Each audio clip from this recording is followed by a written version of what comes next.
एक गांव में धनी चंद नाम का एक व्यापारी रहता था। उसकी गिनती शहर के अमीर व्यापारियों में होती थी, लेकिन अब वह केवल नाम का सेठ रह गया था। उसका बिजनेस बंद होने की कगार पर आ गया था। बिजनेस में हुए घाटे की वजह से उस पर लोगों का बहुत ज्यादा कर्जा पड़ गया था।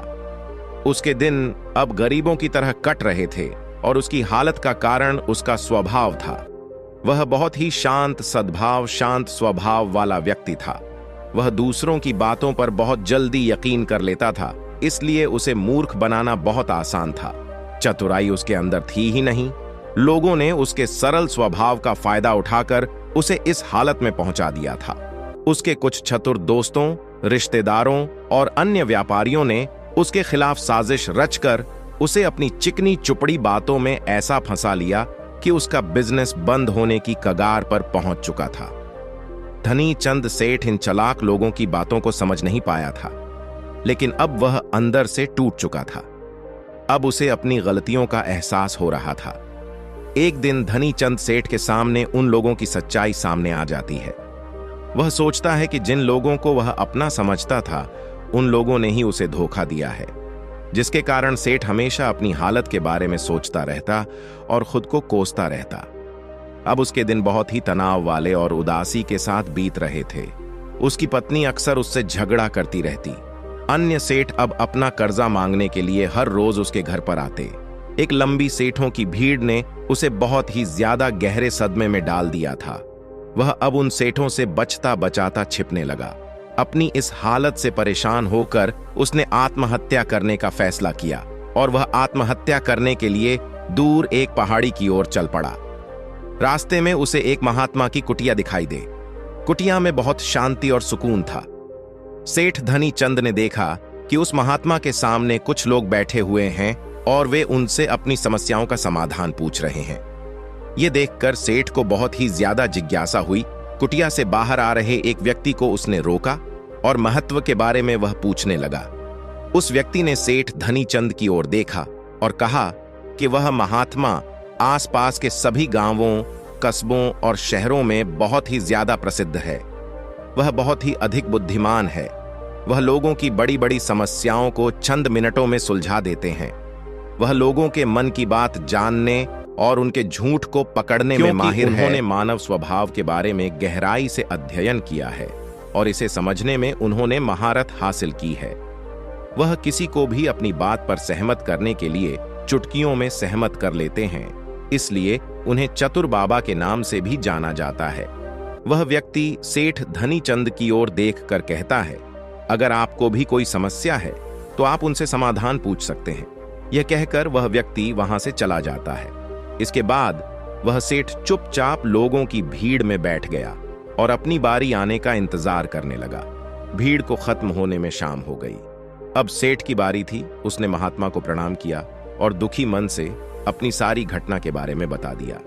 वह महात्मा सेठ की बातों को बहुत ध्यानपूर्वक सुन रहे थे और फिर शांत स्वर में उत्तर दिया, इंसान को इतना शरीफ नहीं होना चाहिए कि वह हर किसी की बातों पर विश्वास कर ले और जो लोग कहे वही करना शुरू कर दे। हर व्यक्ति के अंदर इतनी समझ और चतुराई का होना बहुत जरूरी है, इसलिए नहीं कि वह दूसरों का फायदा उठा सके या उन्हें बेवकूफ बना सके, ताकि वह खुद को दूसरे चतुर लोगों की चालों से बचा सके, खुद को नुकसान से बचा सके और दूसरे जरूरतमंद लोगों की मदद कर सके। इतनी बातें कहने के बाद महात्मा अब कहते हैं कि अब मैं आपको समझाऊंगा कि आप लोगों से जो चाहते हैं वह कैसे प्राप्त कर सकते हैं। तुम्हें कुछ ऐसे तरीके सिखाऊंगा जिनका उपयोग तुम लोगों और परिस्थितियों को नियंत्रित करने के लिए कर सकते हो।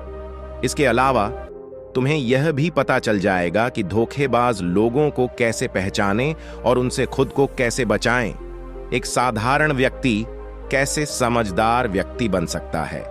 ध्यान रहे, जो मैं यहां तुम्हें सिखाने वाला हूं उसका इस्तेमाल किसी गलत काम के लिए नहीं करना, लेकिन अपनी और दूसरों की सुरक्षा के लिए। बस मेरी बातों को ध्यान से सुनो। हम जिस दुनिया में रहते हैं वहां आपको कुछ लोग चतुर मिलेंगे जो अपनी आजीविका चलाने के लिए भोले भाले लोगों का इस्तेमाल करते हैं। अब आप इन लोगों को कैसे पहचानते हैं जो अधिक बातें समझते हैं? आपको उन लोगों पर ध्यान देना चाहिए क्योंकि ये लोग विश्वास की कमी को पूरा करने के लिए बहुत सारे शब्दों का उपयोग करते हैं। आपको उन पर ध्यान देने की कोई आवश्यकता नहीं है, क्योंकि वे अपने झूठ की वजह से आपको बेवकूफ बनाने की कोशिश करते हैं। जो लोग एक ही बात को बार बार कहते हैं वह झूठे हो सकते हैं। ऐसे लोगों के कई उदाहरण हैं ताकि आप उनकी चिकनी चुपड़ी बातों पर भरोसा कर सके। जिस व्यक्ति से आप बात कर रहे हैं उसे जानने का असली तरीका यह है कि आपको वह जो कुछ भी कहते हैं उसे एक बार दोबारा अवश्य सुने। जिस तरह से वे अपनी कहानी सुनाते हैं उससे आपको पता चल जाएगा कि वह सही है या नहीं। दूसरी बात, यदि आप किसी ऐसे व्यक्ति को जानते हैं जो दूसरों से झूठ बोलता है तो आप उस पर कभी भी भरोसा ना करें, क्योंकि जो व्यक्ति दूसरों से झूठ बोलता है वह निश्चित रूप से आपसे भी झूठ ही बोलेगा। साथ ही आपको ऐसे लोगों से सावधान रहना चाहिए जो दावा करते हैं कि उनके पास पहले बहुत पैसा था जो अब डूब गया है, जिससे पता चलता है कि जिससे आप बात कर रहे हैं वह झूठ बोल रहा है। हाँ, ऐसा हो सकता है कि एक बार उसके पास पैसा था लेकिन अब वह है दिवालिया हो चुका है। बुद्धिमानी इसी में है कि ऐसे व्यक्ति को कभी भी पैसों से समझौता नहीं करना चाहिए। जो व्यक्ति खुद के पैसे को संभालने में कमजोर हो सकता है उस व्यक्ति से सलाह लेना बुद्धिमानी नहीं है। आपको ऐसे अयोग्य लोगों से भी सावधान रहने की आवश्यकता है, क्योंकि अगर कोई व्यक्ति महत्वपूर्ण चीजों की देखभाल करने में सक्षम नहीं है तो ऐसे लोग अपने बिजनेस या काम को संभाल नहीं सकते हैं। एक समझदार व्यक्ति अपनी जरूरी समस्याओं पर अधिक ध्यान देता है, बेकार की चीजों पर नहीं। एक और वह व्यक्ति जो हमेशा अपनी बात दोहराता है और बार बार कसम खाता है, वह व्यक्ति झूठा होता है, इसलिए ऐसे व्यक्तियों पर भी कभी भरोसा नहीं करना चाहिए। दूसरी ओर, अगर आप चाहते हैं कि कोई व्यक्ति आपके साथ अच्छा व्यवहार करे तो आपको हमेशा अपनी इच्छा के अनुरूप परिणाम मिलेंगे, जो कि गलत है। आपको हमेशा एक बात याद रखनी चाहिए कि लोग वही चाहते हैं जो उन्हें कभी नहीं मिल सकता। इसलिए अगर आप ऐसा चाहते हैं कि किसी काम को पूरा करने के लिए आप उसे बार बार करें और आप उसे हासिल कर सकते हैं जो खुद फायर नहीं जा सकता, इसके लिए तुम्हें 2 नियमों पर ध्यान देना होगा। पहला नियम, जिस व्यक्ति को आप अपने वश में करना चाहते हैं उसे वह दे जो वह चाहता है या फिर जिसे वह हासिल करना चाहता है। दूसरा नियम, उस व्यक्ति को तब तक देखें अब जब तक वह आपके नियंत्रण में आ जाता है। तो देखिए कितना दुख होता है जब आप उसे वह देना बंद कर देते हैं जो वह चाहता है। जब भी आपको लगता है कि वह आपको हल्के में ले रहा है, इसलिए जो आपने उसे दिया था उसे वापस ले लें। यह बात उस व्यक्ति को एक कमी और खालीपन का एहसास कराएगी, जिससे वह आपकी बात दोबारा सुनने को तैयार हो जाएगा। तीसरा नियम, जब कोई व्यक्ति ऐसा व्यवहार करता है जैसे कि वह सब कुछ जानता है तो निश्चित रूप से आप एक ऐसे व्यक्ति से बात कर रहे हैं जिसमें बुद्धि की कमी है। सच तो यह है कि जो व्यक्ति यह मानता है कि वह कुछ नहीं जानता, वह अंततः सबसे बुद्धिमान होता है और जीतता है। यदि आप अपने आसपास के लोगों और स्थितियों पर नियंत्रण रखना जानते हैं तो सबसे अच्छा तरीका विनम्र और नम्र होना है। इससे पता चलता है कि आप बाहर के लोगों से झगड़ा नहीं करना चाहते हैं। अपनी शारीरिक भाषा को विनम्र रखें। एक बार जब लोगों को पता चल जाए कि आप बहुत कुछ जानते हैं, आपकी सफलता और विफलता का उपयोग आपके विरुद्ध किया जाएगा। आपकी असफलता पर आपका अपमान होगा और आपकी सफलता पर लोग आपसे नफरत करने लगेंगे। और जब आप लोगों के सामने ये दिखाते हैं कि आप सब कुछ जानते हैं तो लोगों को समझाने की तरकीब अधूरी रह जाती है। लोग आप पर उनका उपयोग करने का आरोप लगा सकते हैं और वे आपको अपनी योजना के साथ आगे बढ़ने का मौका दिए बिना ही मना कर देंगे। लोग हमारे निर्दोष, अज्ञानी और विनम्र होने के कारण हम पर संदेह नहीं करते हैं कि हम उनसे काम ले रहे हैं। जो व्यक्ति अपनी भावनाओं और जज्बातों को छुपाने में माहिर होता है वह दूसरे लोगों को आसानी से अपने वश में कर सकता है। जब लोगों को लगेगा कि आप विनम्र हैं और झगड़ालू स्वभाव के नहीं हैं तो वे आगे आकर आपकी मदद करना चाहेंगे और शायद तब वे आपको अपने बारे में जानकारी देंगे जिसका उपयोग आप उन्हें नियंत्रित करने के लिए कर सकते हैं। और वे आपको यह सारी जानकारी देंगे क्योंकि उन्हें यकीन है कि आप उनसे नहीं लड़ेंगे। जो व्यक्ति यह मानता है कि उसके अंदर सुधार की गुंजाइश है तो उसके सफल होने की संभावना कई गुना बढ़ जाती है।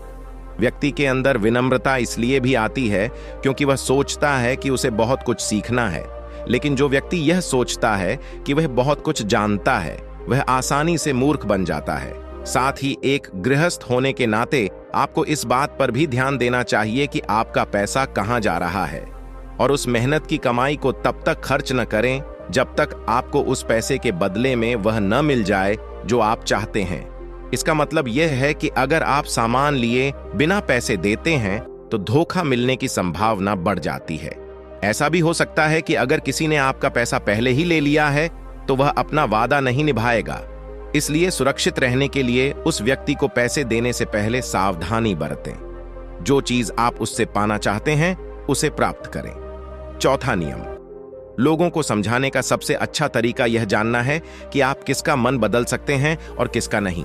यह 100% सत्य है कि आप किसी के मन को अपने अनुसार तब तक नहीं चला सकते जब तक वह आपको पसंद न करता हो। इसलिए जो लोग आपको पसंद करते हैं और आपका सम्मान भी करते हैं, उन्हें अपने तरीके से चलाने की कोशिश करें। लेकिन सही चीजों के लिए इस बात का ध्यान रखें, यदि आप किसी ऐसे व्यक्ति के मन में हेरफेर करने का प्रयास करते हैं जो आपको पसंद नहीं करता है, तो ऐसे में आपका सारा समय और धैर्य बर्बाद हो जाएगा। इसके अलावा जब भी आप ऐसे व्यक्ति को बदलने की कोशिश करेंगे तो वह आपसे बहस करेगा। चाहे आप कुछ भी करें, आप कभी भी ऐसे व्यक्ति के मन को नहीं बदल पाएंगे। आपको अपनी बहस शुरू होने से पहले ही प्रयास करना बंद कर देना चाहिए और याद रखना चाहिए कि केवल आप ही उन लोगों को बदल सकते हैं जो आपको पसंद करते हैं और आपका सम्मान करते हैं। इसलिए यदि आप किसी को बदलना चाहते हैं, सबसे पहले इसके साथ अच्छे संबंध स्थापित करें और इससे दोस्ती करें। इतना कहकर महात्मा कुछ देर रुके और फिर आगे कहने लगे, अब मैं तुम्हें कुछ ऐसी तरकीबें बताऊंगा जिनका प्रयोग करके चतुर और धोखेबाज लोग दूसरों को मूर्ख बनाते हैं और उनका गलत इस्तेमाल करते हैं। पहला तरीका, जब किसी चतुर व्यक्ति को अपना काम निकालना होता है तो वह अपने इरादे पूरी तरह छिपा कर रखता है, अर्थात वह झूठ बोलता है, सबसे महत्वपूर्ण बात छिपाता है और केवल उतना ही कहता है जितना वह चाहता है। दूसरा तरीका, एक व्यक्ति जो चतुर है, दूसरों को गुमराह करना चाहता है, वह जितना संभव हो उतना ध्यान अपनी ओर आकर्षित करना चाहेगा, क्योंकि इस तरह वह किसी समूह का सबसे महत्वपूर्ण हिस्सा बन सकता है, दूसरे लोगों को गुमराह कर सकता है या अपने फायदे के लिए आपके कमरे का इस्तेमाल कर सकता है। तीसरा तरीका, जो व्यक्ति लोगों को गुमराह करता है वह अच्छी तरह से जानता है कि लोगों की भावनाओं के साथ कैसे खेलना है। वह अलग अलग मौकों पर अपने लाभ के अनुसार अलग अलग भावनाएं व्यक्त करता है, लेकिन केवल दिखावा करने के लिए। कभी कभी वह बहुत क्रोधित होगा, कभी कभी वह बहुत विनम्र होगा, कभी कभी वह बहुत मिलनसार होगा और कभी कभी वह बहुत उदास रहेगा। जिस व्यक्ति से उसका काम निकलेगा वह उसके साथ वैसा ही व्यवहार करना शुरू कर देता है। चौथा तरीका, धोखेबाज व्यक्ति सिर्फ अपने लिए सभी की सहानुभूति पाने की कोशिश करता है। सभी उसे सबसे गरीब समझते हैं। उसे इस बात से कोई फर्क नहीं पड़ता कि आपकी समस्या कितनी बड़ी है। आपको हमेशा यह महसूस कराएगा कि उसकी समस्या आपसे बड़ी है और वह आपसे ज्यादा परेशानी में है, इसलिए आपको उस पर दया करनी चाहिए और उसकी मदद करनी चाहिए।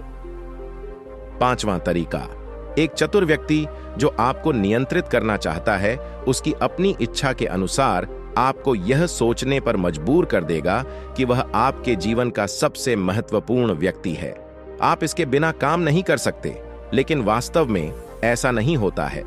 वह आपको सिर्फ यह आश्वासन देता है कि आप उसके बिना जीवन की कल्पना नहीं कर सकते हैं। इस तरह जितना अधिक आप उन पर निर्भर होते जाते हैं, उतना ही अधिक उनका आप पर नियंत्रण बढ़ता जाता है और वे आपसे अपना काम करवा लेते हैं। छठा तरीका, एक चतुर व्यक्ति हमेशा यह कोशिश करता है कि किसी भी बड़े काम का श्रेय हमेशा उसे ही मिले। तारीफ तो उसकी ही होनी चाहिए, चाहे कोई कुछ भी करे, लेकिन तालियां सिर्फ उसके लिए हैं। इसलिए वे ज्यादा से ज्यादा लोगों का ध्यान अपनी ओर आकर्षित करना चाहते हैं। अधिक से अधिक लोगों को अपने साथ जोड़ने के लिए चतुर लोग अक्सर सबसे कठिन काम दूसरों को सौंप देते हैं और आसान काम अपने पास रख लेते हैं, लेकिन सारे काम का श्रेय खुद लेने की कोशिश करते हैं। सातवां तरीका, एक धोखेबाज आपका सबसे अच्छा दोस्त होने का दिखावा करेगा। वह दिखाएगा कि आपका उससे बेहतर दोस्त नहीं हो सकता। इस तरह से आपके सभी रहस्य जानने की कोशिश करेगा और गलत पर समय वह उनका उपयोग आपके खिलाफ करेगा। इसलिए अपने रहस्य बताने से पहले 10 बार सोचें, क्योंकि दुनिया में सबसे खतरनाक चीज एक धोखेबाज दोस्त है। इसलिए यह पहचानना सीखें कि कौन दोस्त है और कौन नहीं। 8वां तरीका, अधूरी जानकारी दें। एक धोखेबाज व्यक्ति आपको केवल उतनी ही जानकारी देगा जितनी वह आपसे जानना चाहता है। कारण, क्योंकि वह चाहता है कि आप सिर्फ ये बातें जानें। वह कभी भी आपके साथ पूरी बातें साझा नहीं करेगा। वह सबसे महत्वपूर्ण चीजें छिपाएगा ताकि समय आने पर वह उनका उपयोग कर सके और सारा श्रेय ले ले या अपना काम पूरा करवा सके। 9वां तरीका, एक चतुर व्यक्ति कभी भी अपनी बात पर कायम नहीं रहेगा। समय आने पर वह अपनी बात से मुकर जाएगा। इसका कारण कुछ भी हो सकता है। या तो वह चाहता है कि आप ऐसा न करें, या वह जानबूझकर ऐसा कर रहा है। यह उसकी इच्छा पर निर्भर करता है।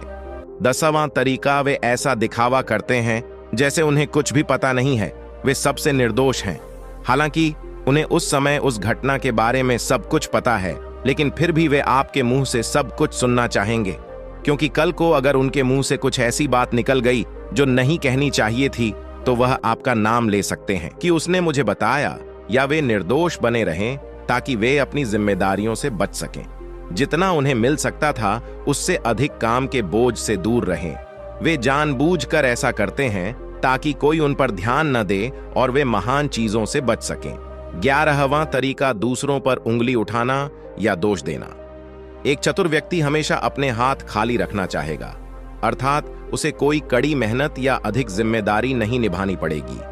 इसलिए वह दूसरों पर उंगली उठाता रहता है कि मुझे यह काम ठीक से नहीं आता। वह इस बात को भली भांति जानते हैं। यह दूसरी स्थिति यह आती है कि कहीं ना कहीं उनकी पोल खुल जाती है या इज्जत सामने आ जाती है। फिर भी वे अपनी गलती का दोष दूसरों पर डाल देते हैं। 12वां तरीका, एक धोखेबाज हमेशा झूठी तारीफ करेगा। वह केवल वही कहेगा जो दूसरा व्यक्ति उससे सुनना चाहता है, और वह ऐसा तब तक करेगा जब तक उसका काम पूरा ना हो जाए। इसके बाद वह लोगों के सामने उसी व्यक्ति की आलोचना करेगा और उसकी कमी को दूसरे लोगों के सामने जाहिर करेगा। 13वां और आखिरी तरीका बताते हुए महात्मा कहते हैं, ऐसा व्यक्ति जो अपने फैसलों को नियंत्रित करने की कोशिश करता है, सबसे पहले एक धोखेबाज और चालाक व्यक्ति बनने की कोशिश करेगा, आपका सबसे अच्छा दोस्त और शुभचिंतक। उसके बाद जब उसे विश्वास हो जाएगा कि आपने उस पर आंख मूंद कर भरोसा करना शुरू कर दिया है, तो वह आपके फैसले खुद लेने की कोशिश करेगा। वह आपको यह महसूस कराएगा कि उसने आपके लिए जो फैसले लिए हैं उससे आपको फायदा होगा। चतुर व्यक्ति को फायदा होने वाला है, तो ये थे वो तरीके जिनसे आप लोगों को अपनी बात मनवाने के लिए इस्तेमाल कर सकते हैं और चतुर और धोखेबाज की पहचान कर सकते हैं। इन तरीकों का पालन करके आप उन सभी लोगों से बच सकते हैं। धनी चंद सेठ को सभी प्रश्नों के उत्तर मिल गए। उन्होंने महात्मा को उनके बहुमूल्य जानकारी देने के लिए धन्यवाद प्रकट किया और अपने घर वापस लौट आए। इसके बाद धनी चंद सेठ ने बहुत मेहनत की और इस कहानी में बताए गए नियमों का पालन किया। इसके बाद वह फिर से एक अच्छा व्यापारी बन गया। दोस्तों, उम्मीद करता हूं इस कहानी से आपको बहुत कुछ सीखने को मिला होगा। धन्यवाद।